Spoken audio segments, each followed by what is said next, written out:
조용한 밤입니다. 지금 이 이야기를 듣고 계신 여러분은 잠시만 숨을 고르고 들어주십시오. 오늘 밤 우리가 따라갈 흔적은 20년 전 한 남자가 사라진 뒤 남겨진 긴 침묵의 기록입니다. 우리는 흔히 사람이 사라지는 순간을 발자국이 멈춘 자리라고 생각하죠. 하지만 이 사건은 달랐습니다. 멈춘 것은 발자국이 아니라 카메라가 기록하던 시간 자체였습니다. 그날 한 남자는 시골 기차역 대합실에서 앉아 있다가 흔적도 없이 사라졌습니다. 그리고 14년 뒤 반납함에서 발견된 낡은 책 한 권이 그를 다시 세상 밖으로 불러냈습니다. 지금부터 이야기는 시작됩니다. 1999년 1월 12일 강원도 북부의 작은 기차역. 눈이 하루 종일 내리던 날이었죠. 관광객도 출퇴근하는 사람도 없던 조용한 역사. 대합실엔 난로 하나가 탁탁 소리를 내며 차갑게 식어가고 있었습니다. 그날 오후 5시 23분 역 대합실 CCTV에는 박성호 씨가 검은색 코트를 입고 역 안으로 들어오는 모습이 찍혀 있습니다. 성호 씨는 대합실 중앙의 낡은 벤치에 앉아 가만히 손을 비볐습니다. 몸이 춥다기보단 무언가 기다리는 사람의 손짓처럼 보였죠. 그가 벤치에 앉아있던 그 순간 대합실 문 아래로 희미한 긴 그림자 하나가 비쳤습니다. 하지만 그 그림자의 주인은 화면 어디에서도 보이지 않았습니다. 그리고 화면은 11초 동안 끊겼습니다. 눈송이도 사람도 바람도 아무것도 움직이지 않는 이상한 11초. 다시 화면이 돌아왔을 때 벤치 위에 있던 성호 씨는 사라지고 없었습니다. 코트, 가방, 신발. 어떤 개인 물품도 남아있지 않았죠. 마치 그가 아니라 그의 존재를 통째로 지운 듯한 정적이 흘렀습니다. 박성호 씨는 평범한 회사원이었습니다. 매일 같은 시간에 퇴근하고 저녁이면 아내에게 전화를 걸어 집에 가는 길이야라 말해주던 사람이었죠. 그날도 마찬가지였습니다. 1월 12일 오후 4시 50분. 아내에게 마지막으로 걸어온 전화.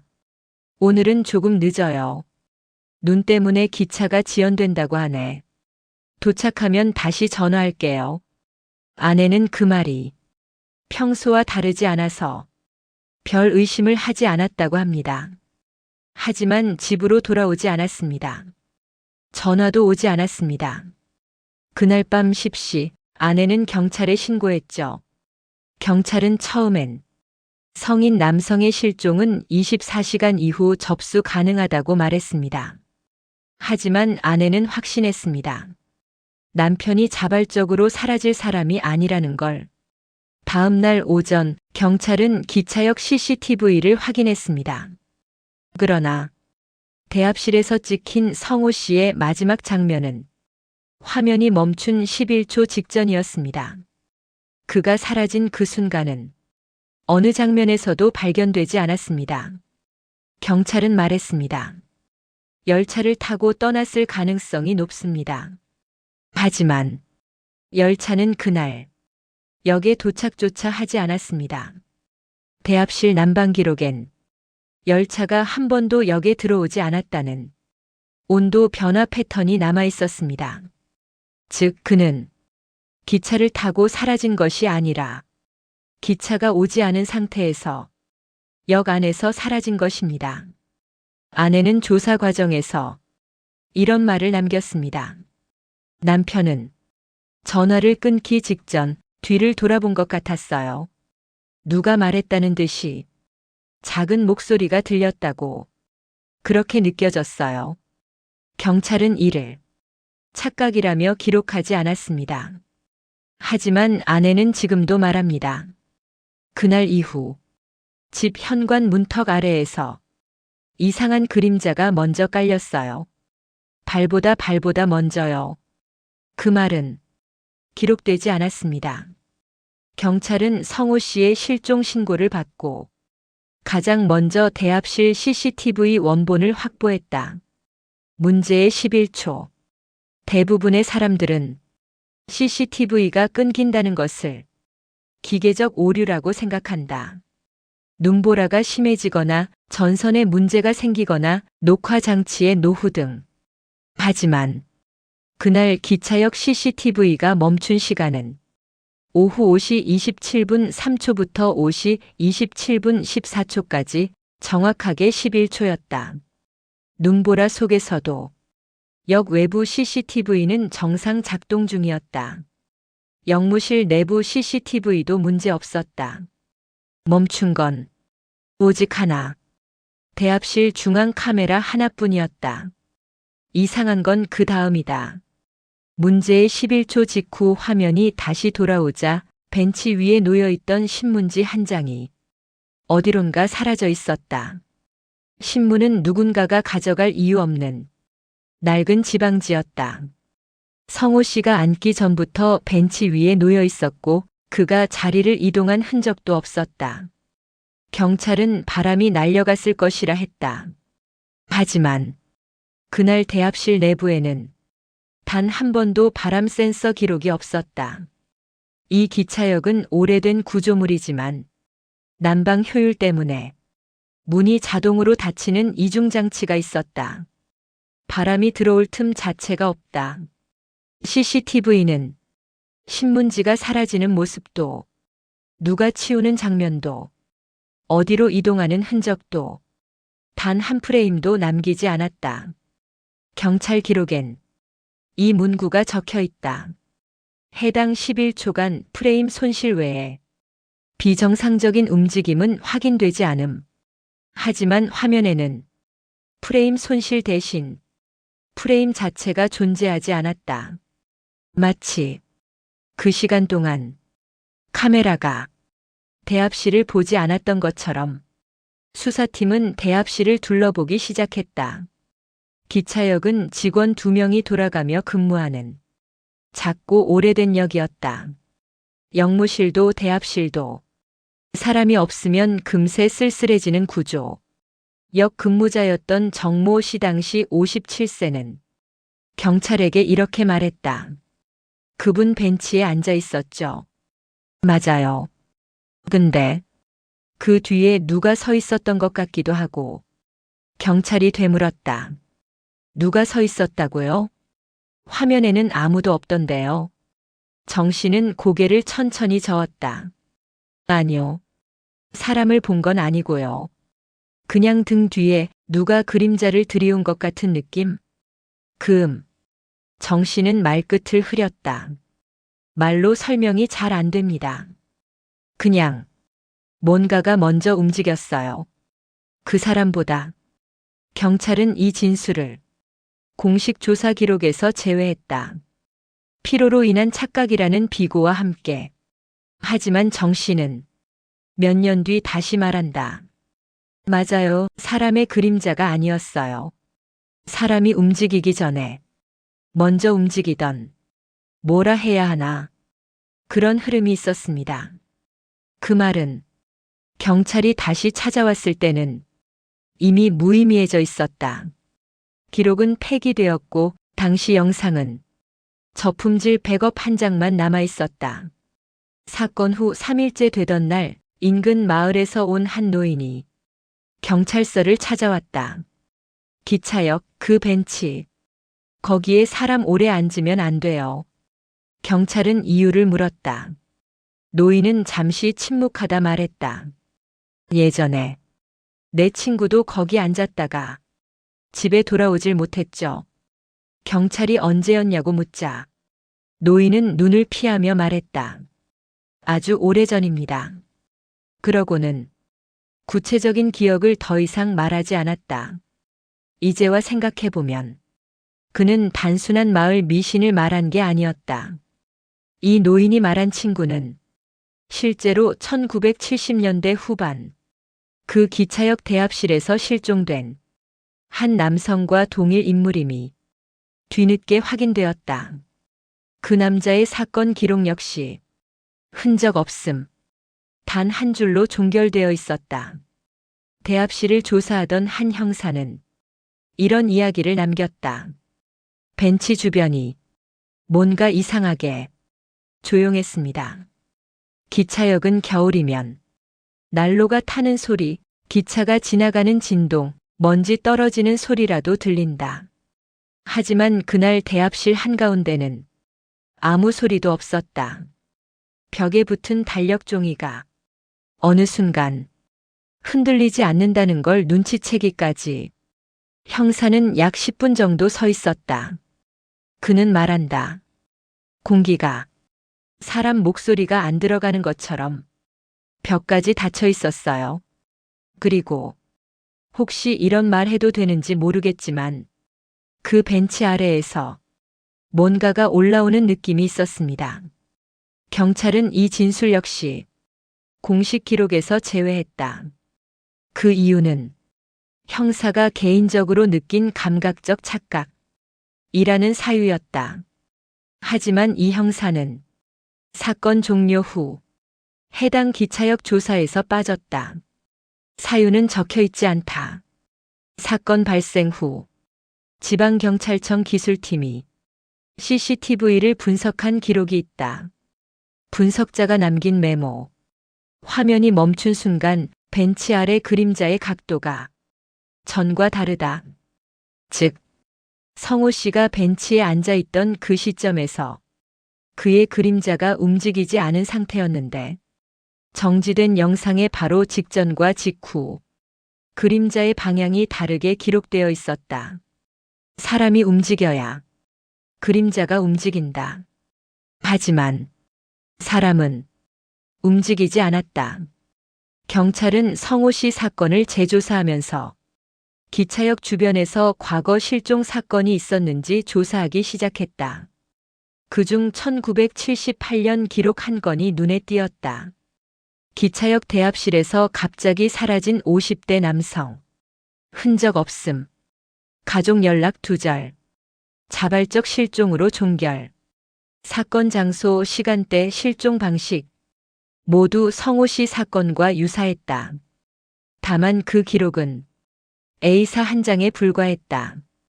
사건 개요, 당시 목격자의 진술, 수사 상황. 그 어떤 디테일도 남아있지 않았다. 경찰 수사관이 말했다. 이건 너무 비어 있습니다. 마치 사건이 아니라 누군가가 기록을 정리한 뒤 남긴 자리 같아요. 기록은 실종자의 마지막 위치, 대합실 벤치라고만 진술되어 있었다. 그 벤치였다. 또 다른 실종 기록은 1986년 여름이었다. 무더운 날씨였는데도 그 역에서 차가운 기운이 느껴진다는 신고가 있었다. 당시 역 근무자는 정확히 이렇게 말했다.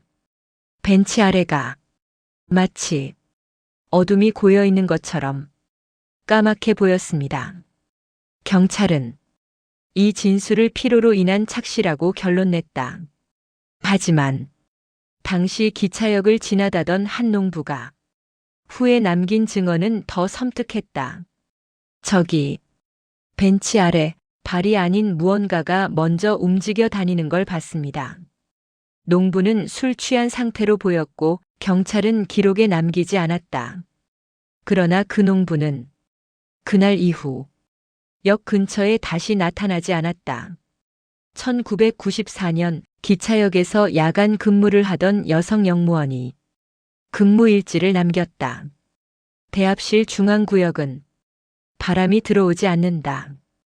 그녀는 난로가 켜져 있어도 대합실 중앙만은 기온이 낮았다고 적었다. 일지엔 더 의미심장한 문장이 있었다. 벤치 아래에서 내가 들은 목소리는 누구의 것이었을까? 이 문장은 시간이 지난 뒤 누군가 연필로 가볍게 그어 지워져 있었다. 하지만 완전히 지워지지 않았고 인쇄 흔적처럼 희미하게 남아 있었다. 경찰은 이 일지를 확보하지 못했다. 기차역 측에서 이미 폐기한 기록이라고만 답했다. 그러나 역무원의 유족은 말한다. 그녀는 그 벤치만 보면 몸을 떨었어요. 사람이 아니라 뭔가가 먼저 앉아 있었다고. 그 가족의 기록 역시 1997년 폭우로 유실되었다. 실종 직후 아내는 기차역을 직접 찾았다. 눈이 녹지 않은 작은 역, 사람도 거의 오지 않는 한적한 곳. 대합실 문을 열자 바닥이 차갑게 식어 있는 것이 느껴졌다. 아내는 남편이 마지막으로 앉았던 벤치 앞에 천천히 다가갔다. 벤치는 오래된 목재가 갈라져 검은 틈이 불규칙하게 나 있었다. 그리고 그 틈 사이로 어두운 줄기 같은 것이 아래쪽으로 스며드는 듯 길게 뻗어 있었다. 물도 아니고 그늘도 아니고 흙도 아닌 그저 검은 흔적이었다. 아내는 처음엔 먼지나 발자국 자국쯤으로 생각했다. 하지만 자세히 보니 그 검은 흔적은 벤치의 그림자 방향과 정반대로 뻗어 있었다. 아무것도 닿아 있지 않은 방향으로 그림자가 나 있었어요. 아내는 경찰에게 말했지만 경찰은 난방기 그림자 착시라고 설명했다. 하지만 아내는 그때 느낀 이상한 감각을 지금도 기억한다고 한다. 벤치 아래에서 누가 숨 쉬는 것 같았어요. 아주 천천히. 아내는 그 순간 뒤를 돌아보았다. 누군가 자신을 보는 듯한 그 찬 기운 때문이었다. 하지만 사람은 없었다. 그림자만 있었다. 문 옆에, 벽에, 심지어 바닥에. 아내의 그림자도 아닌 다른 긴 어둠이 먼저 깔려 있었다. 아내는 그 자리에서 숨을 잠시 멈췄다고 한다. 누가 나보다 먼저 서 있던 것 같았어요. 아내가 이 사실을 경찰에 전하자 경찰은 단 한 문장만 남겼다. 피해자 가족의 정서적 불안 증세로 판단. 이후 경찰은 대합실 주변 조사에 대해 더 이상 언급하지 않았다. 하지만 이것은 매우 이례적이었다. 다른 실종 사건에서도 가족이 발견한 작은 단서라도 기록에 남기는 것이 일반적이다. 그런데 이 사건은 아내의 진술 대부분이 기록에 남겨지지 않았다. 오직 한 줄만 있었다. 가족 진술. 의미 있는 단서 없음. 그러나 경찰서 내부 직원 중 한 명이 비공식적으로 아내에게 말해주었다. 사실은 우리도 이상했어요. 대합실 공기가 너무 조용했거든요. 그는 말을 더 이었다. 그날 이후 저희 중 누구도 혼자 그 역을 가려 하지 않습니다. 며칠 후 아내는 기억 속 한 문장이 떠올랐다고 말했다. 남편이 마지막으로 전화를 걸었을 때 전화를 끊기 직전 작게 중얼거린 말이 있었다. 그 말은 아내에게도 경찰에게도 큰 의미가 없던 문장이었다. 그 문장을 아내는 재조사 요청서에 적었다. 아, 잠깐만요. 누가 제 이름을. 통화 품질이 좋지 않아. 문장이 끝까지 녹음되지 않았고 경찰은 기계음으로 들린다고 판단했다. 그러나 아내는 말한다. 남편은 제 이름을 부를 때 그렇게 속삭이지 않아요. 그리고 이 마지막 속삭임은 14년 뒤 반납함에서 발견되는 책 속 메모와 기묘하게 이어지게 된다. 사건 발생 당일 경찰 보고서에는 단순히 이렇게 기재돼 있다. CCTV 프레임 손실로 인한 대합실 구역 영상 공백 발생. 기계적 오류 가능성 높음. 하지만 기록 외에 당시 수사팀 내부에서 오간 비공식 메모가 하나 남아 있었다. 나중에 경찰 내부 문서 정리 과정에서 우연히 발견된 종이 한 장. 메모에는 딱 3문장만 적혀 있었다. 벤치 아래의 그림자 방향이 이상함. 실종자 그림자와 일치하지 않음. 확인 필요. 문제는 이 메모가 공식 보고서에는 단 한 줄도 반영되지 않았다는 것이다. 작성자 이름도 날짜도 없다. 마치 누군가 기록하려다 멈춘 듯한 글씨체였다. 실종 발생 나흘 뒤 야간 근무를 맡았던 영무원 한 명이 근무 매뉴얼에 비공식적으로 메모를 남겼다. 그 메모가 14년 후 역 서류 정리 중 발견된다. 그 안엔 이런 문장이 있었다. 대합실 바닥 청소 중 벤치 아래에서 작은 끈 같은 것 발견. 신발끈 형태. 하지만 누군가의 신발끈과 길이가 다름. 사람 신발끈 아님. 실제로 그 기차역은 구식 타일 바닥이어서 청소 중 작은 물건이 발견되면 쉽게 보였다. 하지만 문제는 그 끈이 끊겨 있지 않았다는 점이었다. 사람의 신발끈이라면 양쪽이 있어야 한다. 그러나 이 끈은 한 방향으로만 이상하게 길게 이어져 있었다. 마치 누군가 바닥 아래에서 잡아당겨 빼낸 것처럼. 영무원은 이 끈을 비닐봉지에 담아 영무실 서랍 안에 넣어두었지만 다음 날 그 끈은 흔적도 없이 사라졌다. 경찰은 이 사실을 전혀 보고받지 못했다. 아니, 보고받지 못한 것인지, 보고받았지만 기록하지 않은 것인지는 아직도 알 수 없다. 사건 당시 기차역에서 근무했던 정모 씨, 그는 20년이 지난 뒤 제조사팀에게 다시 진술서를 남겼다. 이번엔 숨기지 않고 말할 수 있다며 조용히 털어놓았다.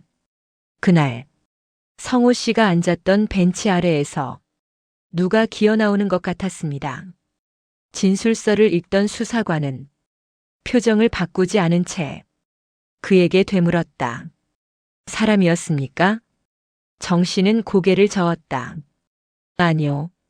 사람이라면 저런 방향으로는 기어나올 수가 없습니다. 정 씨는 말끝을 떨었다. 저는 벤치 아래에서 그림자가 먼저 나오는 걸 봤습니다. 몸이 나오기 전에요. 그는 손을 떨며 말했다. 어떤 건가 하면 우리가 걸어갈 때 발보다 그림자가 먼저 나가면 안 되잖아요. 근데 그날은 그림자가 먼저 움직였습니다. 이 말은 공식 진술서에 남지 않았다. 수사관이 불필요한 공포 조성이라는 이유로 삭제를 요청했기 때문이다. 경찰 기록에는 없지만 아내가 직접 수집한 정보가 있다. 이 기차역에선 1999년 성호 씨 이전에 1993년에도 실종 사건이 있었다. 한 대학생이 동아리 MT에서 돌아오던 길에 역 근처에서 사라진 사건. 그 대학생의 마지막 행적은 기차역 대합실이었다. 그 역시 벤치에 앉아 있었다. 그리고 CCTV 한 대가 딱 10초간 멈추었다. 그 뒤로 그의 모습은 어디에서도 보이지 않았다. 아내는 이 사실을 알고 조사관에게 말했다. 왜 이런 일이 계속되는 거죠? 하지만 경찰은 답하지 않았다. 그들은 1993년 사건 관련 문서를 아내에게 보여주지도 않았다. 단지 내용 없음이라는 무책임한 설명만 남겼다. 아내는 그날 느꼈다. 경찰이 뭔가를 알고 있었다는 것을. 성호 씨 실종 열흘 후 경찰은 벤치 아래를 재검수했다. 기차역이 낡아 틈이 많았지만 그중 하나에서 작은 금속 조각이 발견되었다. 길이 3cm 남짓, 금속성, 부식 흔적 없고 매끈하게 깎인 부분이 있었다. 하지만 이 조각은 어떤 물건의 일부분인지 확인되지 않았다. 신발 버클, 가방 걸쇠, 액세서리 조각, 어느 것도 모양이 맞지 않았다. 그리고 결정적으로 금속 조각에서 나온 지문은 성호 씨 것도 아내 것도 영무원들도 아니었다. 그 지문은 기록에 없는 누군가의 것이었다. 지문 분석 보고서의 마지막 줄엔 이렇게 적혀 있었다. 정확한 주인을 특정할 수 없음. 단 지문은 지금 사람이 아닌 구조와 유사함.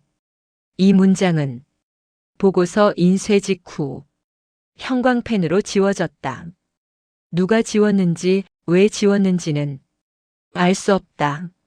아내는 사건 3주 후 기차역을 두 번째로 찾았다.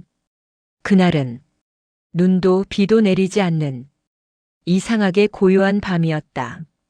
대합실은 텅 비어 있었다. 벤치는 여전히 아무도 앉아 있지 않았다. 아내는 벤치를 바라보다가 문득 어디선가 낮은 소리를 들었다. 숨소리 같은데 사람의 것과는 다른 길고 느리고 마치 바닥 틈 사이에서 올라오는 듯한 소리. 스스, 스으. 아내는 그 소리가 벤치 아래에서 올라온다는 걸 알아챘다. 그리고 아내는 절대로 듣고 싶지 않았던 소리를 듣게 된다. 누군가가 아주 작은 목소리로 이름을 부르는 듯한 소리. 호, 성호. 아내는 얼어붙었다. 그건 남편의 목소리가 아니었다.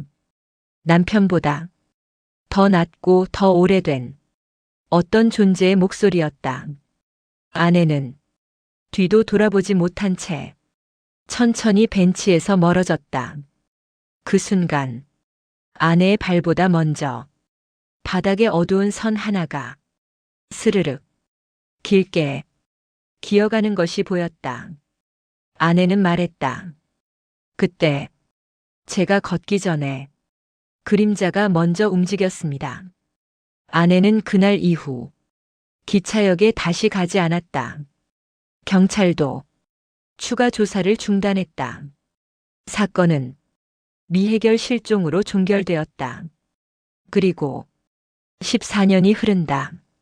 먼저 움직이던 그림자, 벤치 아래의 숨소리, 사라진 금속 조각, 삭제된 기록들. 14년 뒤, 그리고 마침내 반납함에서 발견된 책 한 권이 이를 다시 흔들어 놓는다. 그 책에는 누군가의 필적이 있었다. 그리고 그 필적은 성호 씨의 것과 너무 닮아 있었다. 2013년 봄, 남편이 사라진 지 정확히 14년이 되던 해였다. 아내는 그 사건을 잊은 적이 없었고 기차역도 폐쇄되지 않은 채 그대로 남아 있었다. 그날 오후 아내에게 영무원이라는 사람이 전화를 걸었다. 혹시 박성호 씨 가족분 되시나요? 분실물 반납함에 이름이 적힌 책 한 권이 들어왔습니다. 아내는 처음엔 잘못 들었나 했다. 남편은 책을 잘 읽지 않는 사람이었고 책을 기차역에 두고 다닐 이유도 없었다. 그러나 영무원은 다시 말했다. 책은 오래된 수필집인데 안에 끼워진 종이에 박성호 씨 이름이 적혀 있었습니다. 아내는 말을 잃었다. 남편이 사라진 기차역에서 14년이 지난 지금 박성호라는 이름이 적힌 물건이 왜 갑자기 나타난 것일까? 아내가 역을 찾았을 때 영무원은 조심스럽게 종이봉투 하나를 내밀었다. 책은 표지가 벗겨지고 페이지는 누렇게 변한 오래된 수필집이었다. 출판 연도도 저자명도 사라질 정도로 낡아 있었지만 더 놀라운 건 책 사이에서 나온 작은 종이 조각이었다. 그 종이엔 이렇게 적혀 있었다. 기다리지 마세요. 열차는 오지 않습니다. 글씨는 남편의 필체와 매우 비슷했다. 하지만 아내는 단박에 느꼈다. 남편의 글씨가 아니야. 글씨는 분명 닮아 있었지만 획끝이 너무 길었고 눌러 쓴 부분이 남편의 필체와 다르게 휘어 있었다.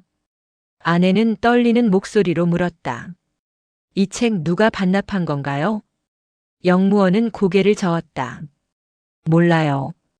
분실물함에 들어온 시점도 CCTV 사각지대라. 누가 넣었는지 알 수가 없습니다. 아내는 14년 전 CCTV 11초 공백이 떠올랐다. 또 보이지 않는 순간이 있었다. 아내는 책을 집으로 가져가 조심스럽게 넘기기 시작했다. 책은 대부분 자잘한 일상 기록과 자연 풍경을 담은 수필이었지만 중간쯤을 넘긴 순간 아내의 손이 멈췄다. 붉은 연필로 희미하게 밑줄이 그어져 있었다. 그리고 아래 작은 글씨. 여기엔 누가 먼저 앉아 있었다. 아내는 소름이 끼쳤다. 앉았다는 단어가 흔히 쓰는 필체가 아니었다. 필압이 일정하지 않았고 글씨체는 이상하게 아래로 끌려 내려가는 형태였다. 마치 손이 아닌 다른 무언가가 움직인 것 같았다. 아내는 책을 덮었다. 숨이 막히는 느낌 때문이었다. 아내는 다시 경찰서를 찾아가 14년 전 자료를 요청했다. 그러나 경찰은 이렇게 말했다. 당시 기록 대부분은 보관 기간이 지나 폐기됐습니다. 아내는 알 수 있었다. 그 말이 거짓이라는 것을. 왜냐하면 경찰 기록의 보관 기간은 중범죄나 미제 사건은 최소 25년 이상 보관되기 때문이었다. 그런데 성호 씨 사건은 흔적 없는 실종이라는 이유로 대부분 사라져 있었다. 사라진 건 문서만이 아니었다. 14년 전 남편이 사라진 당시 CCTV의 마지막 백업 파일도 어디에도 남아있지 않았다. 마치 누군가 의도적으로 기록을 지운 듯한 흔적이었다. 아내는 경찰에게 물었다. 왜 기록이 없죠? 진짜 아무것도 남아있지 않나요? 그러자 경찰의 표정이 잠시 굳었다. 그는 조심스럽게 말했다. 하나 있습니다. 수사관이 가져온 건 어프 한 장이었다. 기록은 대부분 지워졌지만 유일하게 남아있던 건 14년 전 당시 수사팀 내부 보고서의 모서리에 적힌 짧은 메모였다. 그 문장은 이렇게 적혀 있었다. 성호 씨 실종 직전 벤치 아래에서 그림자 하나가 먼저 움직이는 걸 봤다는 제보가 있음. 그리고 그 아래 누군가가 연필로 작게 덧붙였다. 기록 제외 요청. 아내는 그 문장을 몇 번이고 다시 읽었다. 그림자가 먼저 움직였다. 그때 아내의 귀에 갑자기 낯선 속삭임 같은 것이 스쳤다. 집 안 어디에서도 들리지 않던 소리. 숨소리가 바닥에서 올라오는 듯한 아주 오래된 기척. 아내는 책을 뒤로 밀었다. 그 책에서 낡은 종이 위에서 희미한 그림자가 조금씩 번져나가는 것처럼 보였기 때문이다. 아내는 용기를 내어 책의 마지막 페이지를 넘겼다. 그 순간 페이지 모서리가 희미하게 얼룩져 있는 것이 보였다. 경찰은 이 지문을 분석했지만 결과는 충격적이었다. 성호 씨 것도 아내분 것도 아닙니다. 그렇다면 누구의 지문일까? 과거 실종자? 영무원? 아무도 아닌 기록 밖 무언가. 더 충격적인 건 지문 분석 보고서의 마지막 줄이었다. 지문 패턴이 사람의 지문 구조와 정확히 일치하지 않음. 수사관은 이 문장 위에 형광펜으로 줄이 그어져 있다고 말했다. 누군가 이 문장을 지우려 했던 것이다. 아내는 물었다. 그럼 이건 누구 건가요? 수사관은 고개를 저었다. 모르겠습니다. 하지만 이 지문은 1993년 실종된 대학생 사건 기록과 일치합니다. 아내는 벽에 손을 짚고 한참을 움직이지 못했다. 1993년 남편이 사라지기 6년 전 그 실종자도 벤치에 앉아 있었다. 그리고 그 사람도 같은 10초 공백이 있었다. 그리고 그 사람의 지문이 왜 14년 후 남편의 책에서 나온 걸까? 아내가 책을 다시 살짝 펼친 순간 책 하단에 적힌 희미한 글자가 눈에 들어왔다. 여긴 자리가 비어 있지 않았습니다. 아내는 책을 떨어뜨렸다. 떨어진 책이 바닥에 닿는 소리는 유난히 길게 느껴졌다. 바닥에 떨어진 그 순간 책의 그림자가 순간적으로 아내의 그림자보다 먼저 움직였다.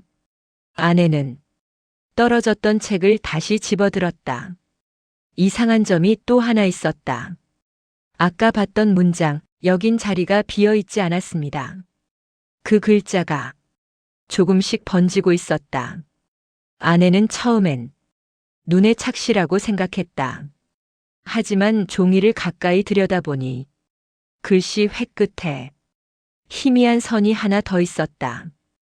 글씨가 번진 것이 아니라 글씨가 2번 쓰여 있었다. 첫 번째 글씨는 남편과 비슷한 필체. 2번째 글씨는 획 방향이 거꾸로였다. 즉, 사람이 쓰는 방식이 아니었다. 책의 섬유질은 오래되어 살짝만 눌러도 찢어질 정도였는데 그 2글씨 중 2번째 글씨는 종이결을 안쪽에서 바깥으로 밀어낸 듯한 이상한 부풀림을 남기고 있었다. 아내는 그 순간 손끝이 식어가는 걸 느꼈다. 아내는 다음 날 기차역을 다시 찾았다. 영무원은 책이 반납함에 들어온 시간이 확인되지 않는다고 했다. 이유는 단순했다. 그 구역 CCTV가 그날 14초간 멈췄거든요. 아내는 칼로 심장이 베이는 듯한 차가운 감각을 느꼈다. 14초요? 옛날엔 11초였죠? 영무원은 고개를 끄덕였다. 그때도 그랬다면서요? 여전히 정확한 시간만큼 딱 멈춥니다. 장비엔 이상 없었어요. 아내는 14년 전 남편 사건 때 기록된 공백 시간을 떠올렸다. 11초. 그리고 지금은 14초. 둘 다 설명되지 않는 고정 구간이었다. 기차역에는 정전 기록도 없었다. 눈보라도 없었다. 전선 이상도 없었다. 기록은 딱 한 줄만 말했다. 사유불명. 외력 없음. 기기 오류 증거 없음. CCTV 공백이 원인 없이 발생했다는 의미였다. 아내는 영무원의 후임 직원에게도 질문을 던졌다. 그는 처음엔 대답을 망설였지만 잠시 후 이렇게 말했다. 책이요. 반납함에서 꺼낼 때 안이 조금 젖어 있었습니다.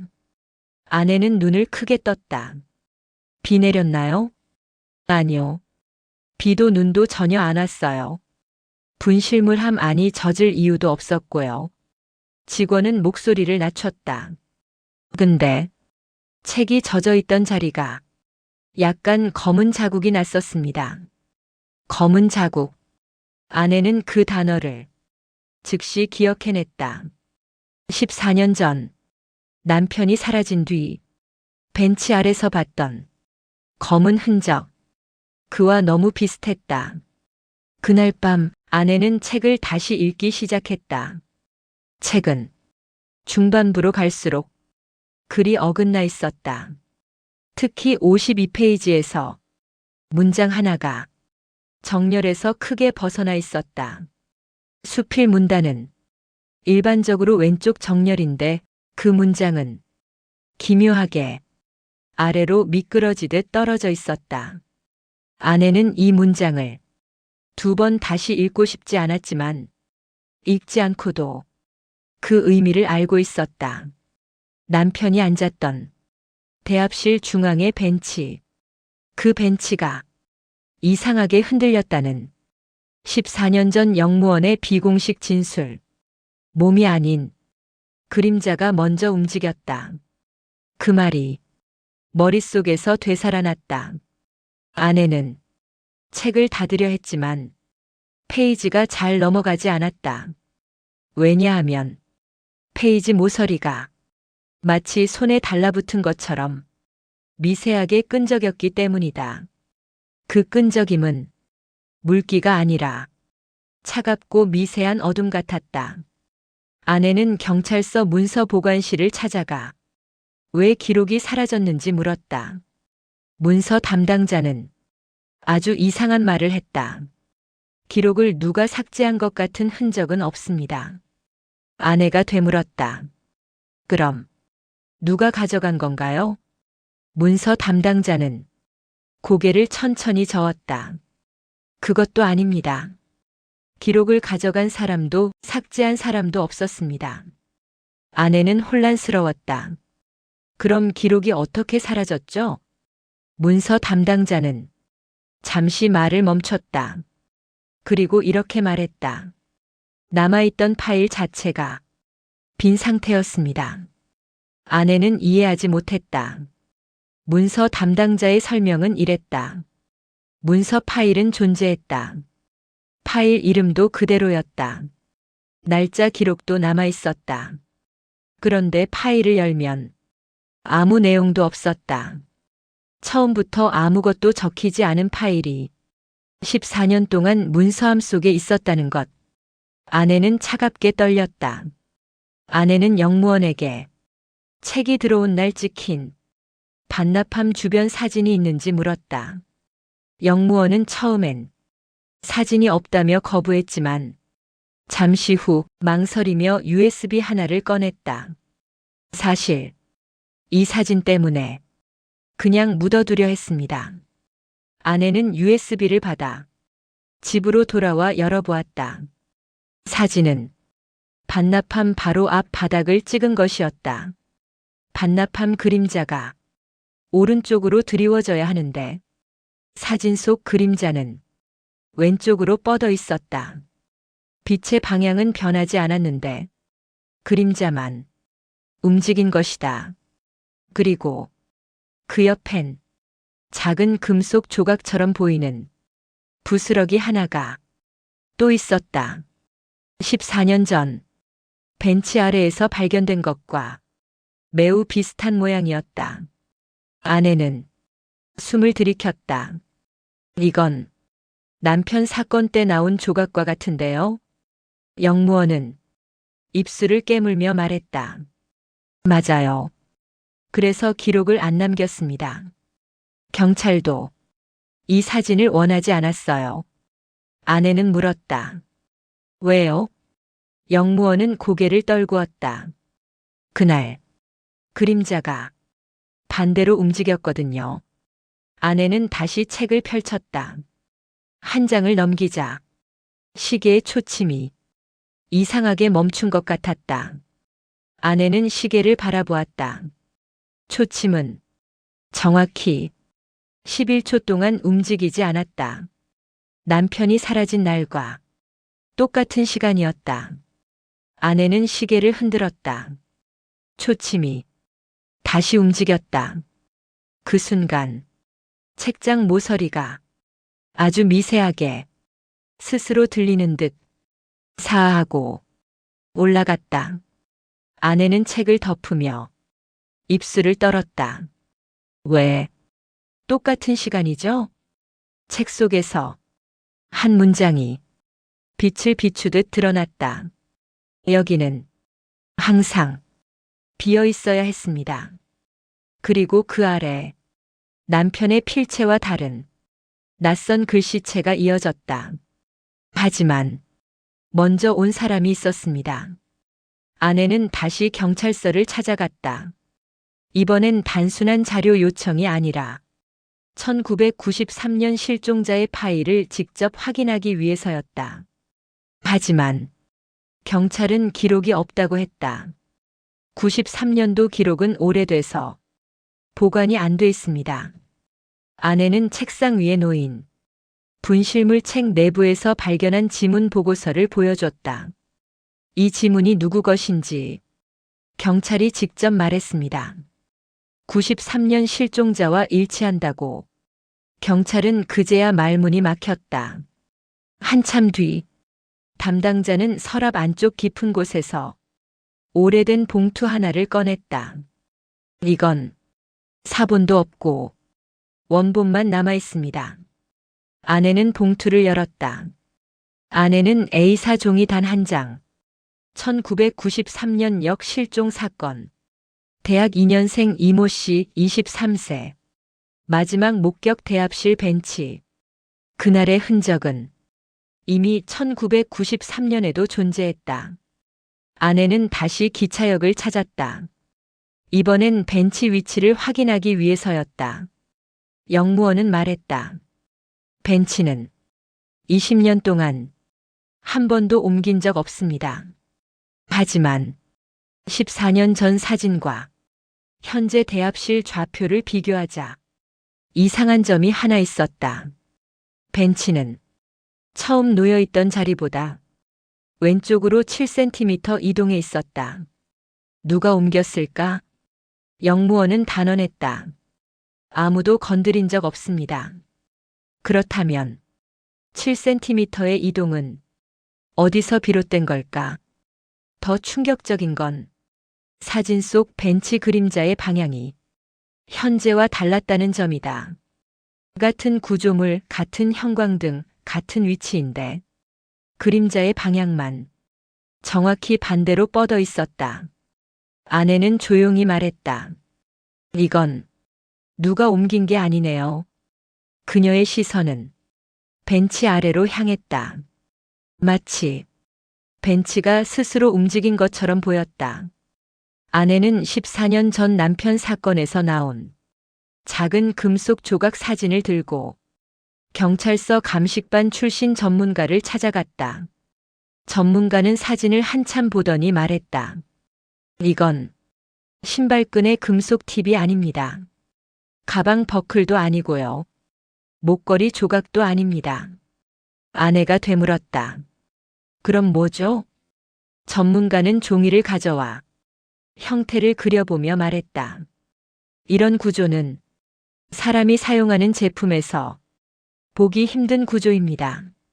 그럼 어디서 나온 거죠? 전문가는 사진 속 금속 조각 끝부분을 가리켰다. 이 부분을 보세요. 누가 안쪽에서 바깥으로 밀어낸 흔적입니다. 즉, 금속이 외부 충격으로 굽은 게 아니라 안에서부터 벌어지듯이 남은 흔적이었다. 전문가는 마지막으로 이 문장을 남겼다. 이건 사람이 만든 금속 구조가 아닙니다. 아내는 그 말을 이해하지 못했다. 하지만 그 순간 남편이 사라진 벤치 아래를 직접 보았던 그날이 떠올랐다. 벤치 아래에서 자라나듯 올라오던 긴 어둠. 혹시 금속 조각도 그 아래에서 나온 것일까? 아내는 경찰서 문서팀에서 책 속 문장 필적 비교를 요청했다. 필적 감정 결과는 이렇게 적혀 있었다. 두 가지 글씨체 존재. 하나는 남편과 유사. 하나는 구조획 방향이 인간 필체와 일치하지 않음. 아내는 심장이 멈출 것 같았다. 두 번째 필체는 사람의 필체가 아니었다. 획의 흐름이 아래에서 위로 혹은 종이결 반대로 움직여 있었다. 감정결과 마지막 줄. 두 번째 필체의 피랍은 종이 섬유 내부에서 외부로 밀어 올린 형태입니다. 즉, 누군가가 글씨를 종이 위에서 쓴 것이 아니라 종이 아래에서 바깥으로 쓰고 나온 것이다. 그날의 흔적은 책 속에서도 동일하게 나타났다. 책을 들고 집으로 돌아온 날 밤, 아내는 책을 식탁 위에 두고 물을 한 컵 마시려다 갑자기 멈춰 섰다. 식탁에 드리워진 자신의 그림자가 평소보다 2배 길었다. 형광등 아래에서 그림자가 그렇게 길어질 이유는 없었다. 아내는 천천히 손을 들어 올려봤다. 그 순간 빼도 박도 못한 일이 벌어졌다. 손을 들기 전 그림자가 먼저 올라갔다.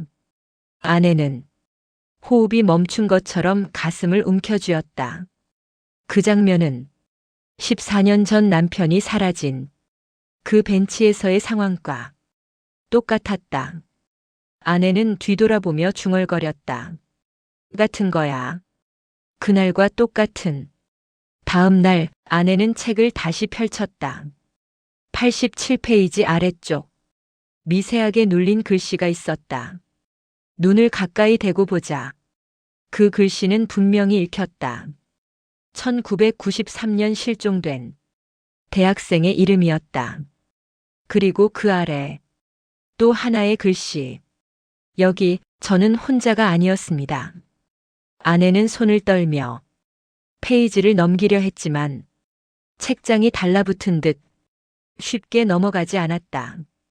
그래서 종이를 힘줘 넘긴 순간 87페이지 뒷면에 또 다른 글씨가 드러났다. 이번에는 남편의 필체와 비슷한 글씨였다. 누군가 제 그림자를 밟고 있었습니다. 아내는 책을 떨어뜨렸다. 이제 그것은 단순한 수필집이 아니었다. 실종자 2명이 각기 다른 페이지에 서로 다른 방식으로 흔적을 남기고 있었다. 책을 바닥에 떨어뜨린 순간 방 안시계가 정확히 11초에서 멈췄다. 14년 전과 완전히 동일한 시간. 아내는 시계를 향해 손을 뻗었지만 손이 닿기 전에 시계의 그림자가 먼저 흔들렸다. 그리고 그 그림자가 천천히 복도 쪽으로 기어가기 시작했다. 아내는 한 발도 움직이지 못한 채 그것을 바라봤다. 그림자는 벽 쪽으로 향하더니 문틈으로 스르르 사라졌다. 그리고 집 안 어딘가에서 이름을 부르는 낮고 오래된 목소리가 들렸다. 성호. 아내는 책 속에서 발견된 1993년 실종자 이 씨의 이름을 경찰에 문의했다. 그러자 경찰 문서 담당자가 이상한 표정을 지었다. 그 사람, 공식 기록엔 없습니다. 아내는 즉시 말했다. 없다고요? 이름도 기록도? 그럼 지문은요? 지문은 일치한다고 했잖아요.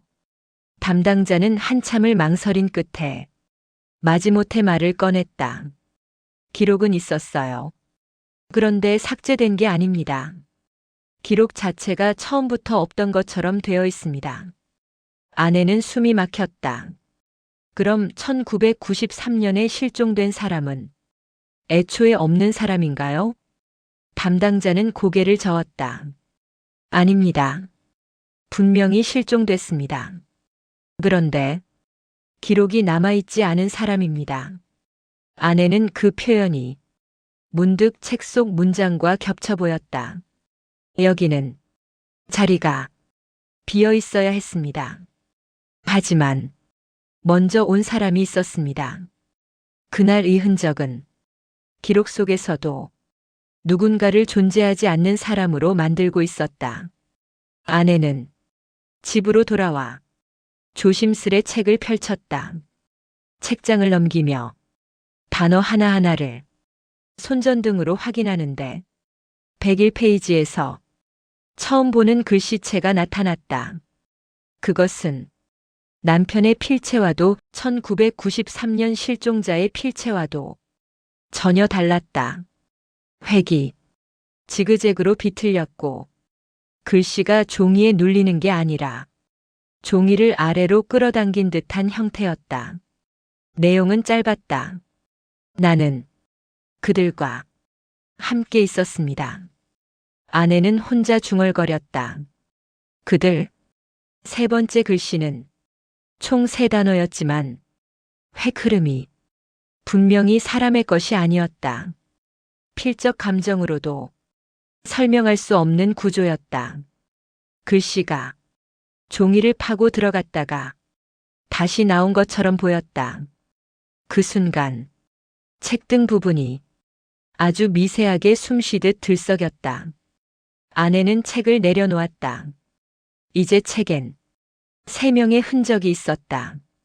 남편, 1993년 실종자, 그리고 이름조차 없는 세 번째 존재. 아내는 남편 사건 1999년과 1993년 실종 사건의 공통점을 정리하기 시작했다. 그녀는 종이에 시간대를 적으며 패턴을 분석했다. 표를 본 순간 아내는 익숙한 패턴을 발견했다. 10초, 11초, 14초. 단순히 시간이 늘어난 것이 아니었다. 모든 것이 동일했다. 그리고 시간 간격은 마치 누군가가 주기적으로 자리를 비우는 순간 무언가를 끌어내려는 것처럼 보였다. 아내는 종이에 다시 적었다. 다음 날 영무원은 아내에게 또 다른 USB를 건네줬다. 이건 정말 보여드려야 하는지 모르겠습니다. 아내는 USB를 열었다. 사진은 대합실 벽을 찍은 것이었다.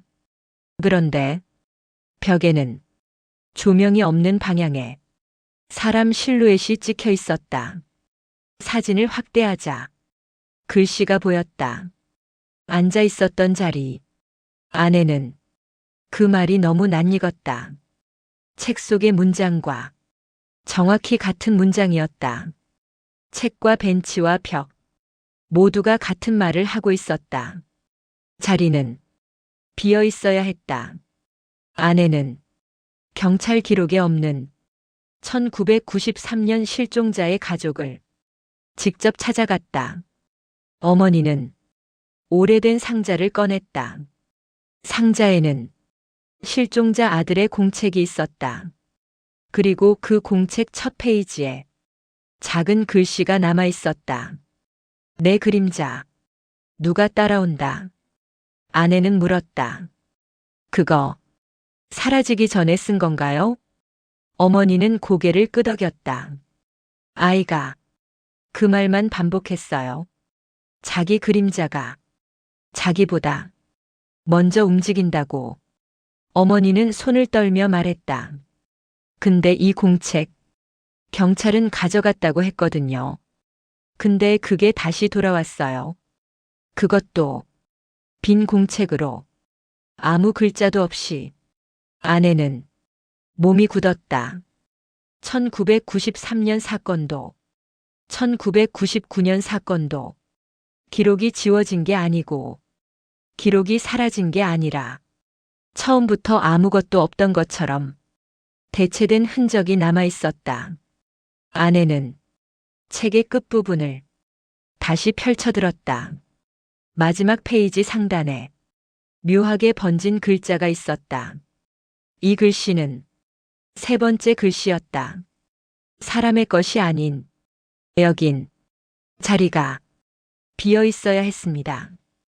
그리고 그 아래 새로운 글씨가 추가로 나타나 있었다. 글씨가 방금 쓰인 것처럼 빛났기 때문이다. 그래서 데려갔습니다. 아내는 책을 떨어뜨렸다. 떨어지는 순간 책의 그림자가 아내보다 먼저 바닥에 닿았다. 그림자는 바닥에서 길게 퍼지더니 복도 쪽으로 천천히 이동했다. 그 움직임은 사람의 발보다 빠르지도 느리지도 않은 정확히 시간 공백 속 같은 속도였다. 책이 바닥에서 멈춘 순간 책 사이에서 무언가 툭 떨어졌다. 작은 종이 14년 전에 쓰인 것으로 보이는 메모였다. 메모엔 남편의 필체로 이렇게 적혀 있었다. 여기엔 누가 먼저 와 있었습니다. 나 말고 다른 사람. 그리고 메모 아래 아내가 처음 보는 세 번째 글씨체가 덧붙였다. 아니요. 사람은 아니었습니다. 그 순간 집안의 형광등이 미세하게 흔들렸다. 그리고 시계가 다시 멈췄다. 정확히 11초. 아내는 그 정적 속에서 누군가가 자기 이름을 부르는 소리를 들었다. 아주 깊고 아주 오래된 그림자의 목소리. 성우가 오기 전에도 자리는 차 있었습니다. 아내는 결국 남편이 마지막으로 앉았던 그 벤치 앞으로 돌아왔다. 대합실은 14년 전과 다르지 않았다. 형광등은 예전처럼 균일하게 빛을 내고 있었고 눈발은 창밖에서 조용히 흩어졌다.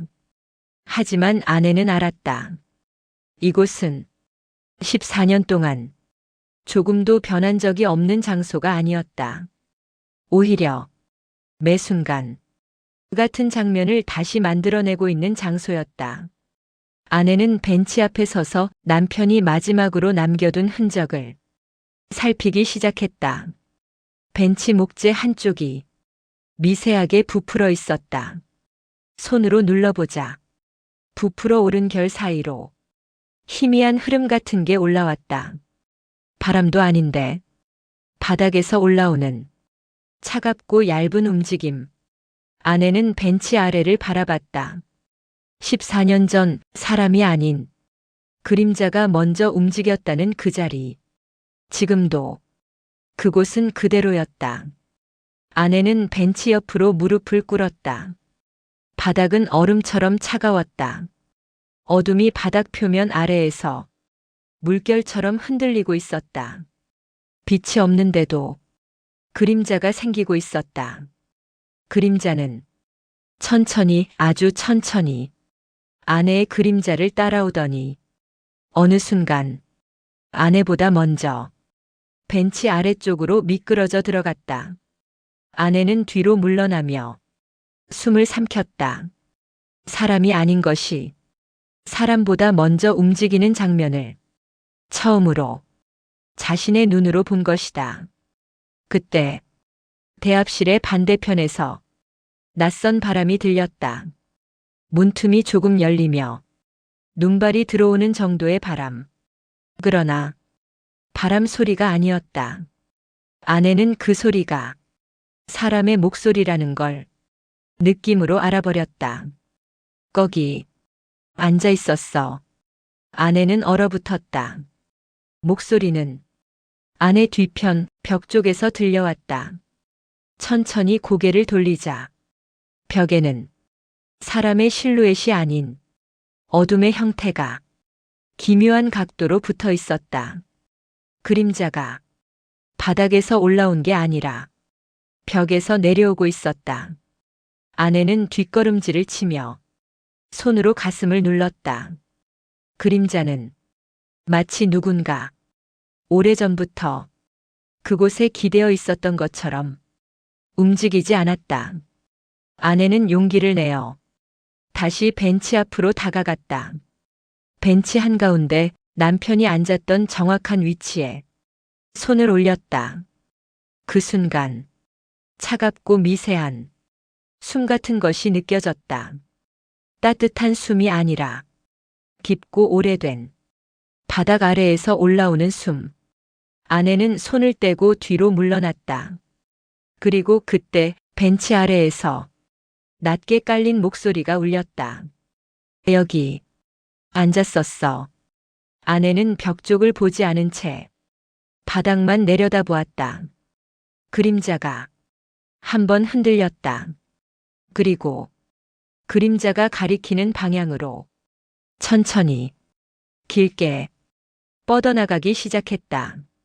마치 누군가가 한 번 걸었던 길을 다시 따라가는 것처럼.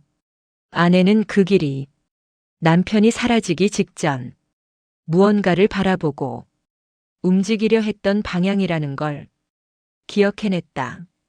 대합실 바닥 위에 두 개의 그림자가 있었다. 하나는 아내의 그림자, 그리고 다른 하나는 아내보다 먼저 앞으로 움직이는 얇고 긴 그림자였다. 그 순간 아내의 귓가에 어떤 소리가 스쳤다. 아주 익숙한 그러나 오래 묻혀있던 목소리. 내가 먼저 온 게 아니었어. 남편의 목소리였다. 아내는 온몸이 굳어 그 자리에 서 있었다. 남편의 목소리는 14년의 시간을 건너뛰어 바닥 아래에서 올라오는 듯 했다.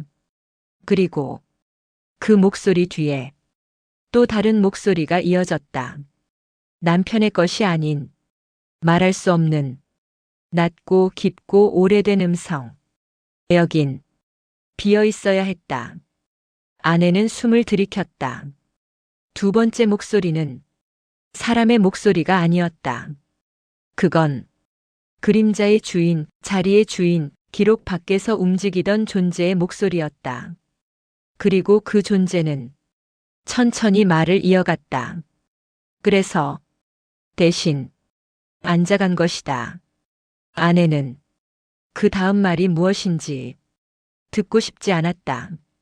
대합실 문 쪽으로 몸을 돌리려는 순간 벽에 붙어 있던 어둠의 실루엣이 떨어져 내리며 바닥 쪽으로 서서히 이동했다.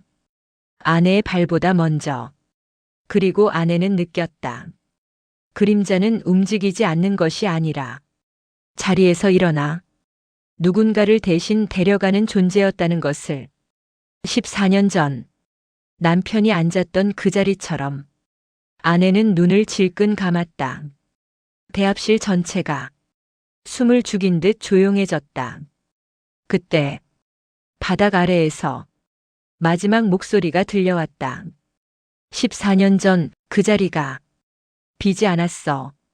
그리고 그 음성이 사라지자 대합실의 모든 그림자가 다시 제자리를 찾아갔다. 아내만 그 자리에서 움직이지 못한 채 오래 서 있었다. 아내는 결국 남편이 마지막으로 남긴 메모를 들고 집으로 돌아왔다. 책상 위에 메모를 올려두자 종이가 아주 미세하게 흔들렸다. 바람 때문이 아니었다. 창문은 닫혀 있었고 방 안엔 숨죽인 정적만 있었다. 메모의 잉크가 마치 갓 써진 것처럼 아주 천천히 번지고 있었다. 나 말고 다른 사람이 먼저 앉아 있었다. 남편의 글씨였다. 그러나 잉크 끝이 이상하게 늘어져 있었다. 아내는 그 끝이 누군가가 잡아당긴 것처럼 보인다는 걸 눈으로 확인했다. 그날 밤 아내는 잠을 이루지 못했다. 대합실 바닥에서 들리던 그 숨 같은 떨림이 집에서도 조금씩 올라오고 있었기 때문이다. 바닥을 향해 귀를 기울이면 마치 낡은 목재 아래에서 누군가 천천히 손가락을 움직이는 것 같은 작은 마찰음이 들렸다. 아내는 책상에서 떨어진 책을 다시 집어들었다. 그 책은 대합실에서의 그것과 달리 지금은 조용히 닫혀 있었다. 하지만 책등 부분이 규칙적으로 들썩이는 게 보였다. 마치 책 안쪽에서 누구인가가 숨을 내쉬는 것처럼. 아내는 더 이상 참을 수 없어 책을 펼쳤다. 책 페이지는 스스로 넘겨지는 듯 바람도 없는데 사하하는 소리와 함께 넘어갔다. 그 순간 아내는 알았다. 책은 기록물이 아니라 자리라는 것을, 누군가의 자리, 누군가의 숨, 누군가의 흔적이 페이지 사이에 배어 있었고, 그 흔적이 남편과 1993년 실종자, 그리고 이름 없는 존재를 연결하고 있었다. 책은 그들의 자리였다. 아내는 책 속의 마지막 장이 스스로 벌어지는 걸 봤다. 그리고 그 페이지 아래 종이결 사이 가장 깊은 틈에서 검은 선 하나가 천천히 자라났다. 그 선은 잉크도 아니고 그림자도 아니었다. 바닥 위에서 자라나는 아주 오래된 식물의 뿌리처럼 종이 아래에서 천천히 표면으로 파고들었다. 그 검은 선이 완전히 드러난 뒤 한 문장이 이렇게 나타났다. 그가 떠난 것이 아니라 자리가 비어 있었기 때문입니다. 아내는 숨을 들었다. 종이 결은 뜯어지지 않았고 피랍도 없었다. 그 문장은 종이 아래에서 자신을 드러낸 것이었다. 아내의 집 바닥 밑에서 갑자기 툭 하는 소리가 들렸다. 그리고 이어서 천천히 가라앉는 것 같은 느낌. 바닥을 만지자 표면 아래 무언가가 움직이는 게 느껴졌다. 남편의 마지막 말이 그때 머릿속을 스쳐 지나갔다. 내가 먼저 온 게 아니었어. 벽 쪽을 보니 대합실에서 봤던 것과 동일한 사람 모양의 어둠이 희미하게 찍혀 있었다. 아내는 그 실루엣이 천천히 집 안쪽으로 방향을 바꾸는 것을 똑똑히 보았다. 그림자는 벽면을 따라 미끄러지듯 이동했다. 빛을 무시한 채 각도를 바꾸며 움직였다. 그리고 책 위에 드리워졌다. 그림자가 책장 위를 덮어버리자 책 끝이 서서히 들썩이며 열렸다. 페이지가 한 장씩 올라오고 있었다. 아내는 그 상태로 한참을 바라봤다. 페이지 사이에서 검은 틈이 넓어지고 있었고 그 틈은 마치 누군가의 손이 지나간 자리처럼 움푹 패인 형태를 하고 있었다. 그리고 그 순간 책장이 완전히 벌어지며 문장 하나가 새로 드러났다. 이 자리는 아직 비지 않았습니다. 아내는 자신의 그림자가 책장의 문장보다 먼저 흔들리는 걸 보았다. 집안의 공기는 서서히 움직였다. 그러나 아내는 알았다. 움직인 것은 공기가 아니라 그림자였다. 그림자는 벽에서 떨어져 나오며 바닥으로 전개되기 시작했다. 그리고 천천히 아내의 발끝 앞으로 길게 뻗어왔다. 마치 아내가 서 있는 그곳이 누군가의 자리였던 것처럼 아내는 뒷걸음질을 치지도 고개를 돌리지도 못한 채 그 그림자의 속도를 그대로 바라봤다. 그림자는 조금도 서두르지 않았다.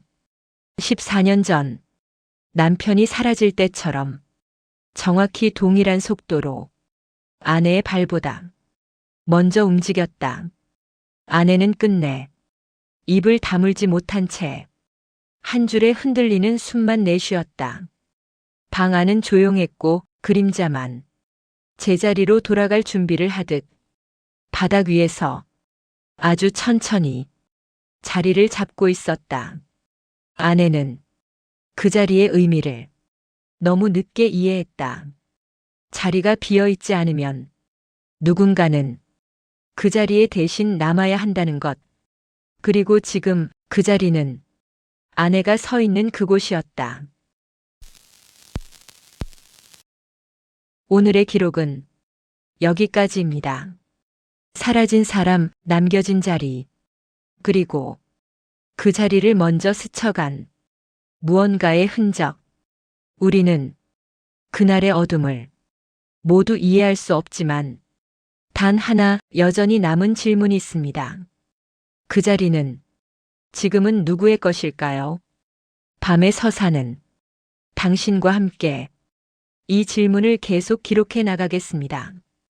오늘의 이야기가 조금이라도 마음에 남았다면 조용히 구독과 좋아요, 그리고 알림 설정까지 부탁드립니다. 우리는 다음 어둠의 기록에서 다시 만날 것입니다.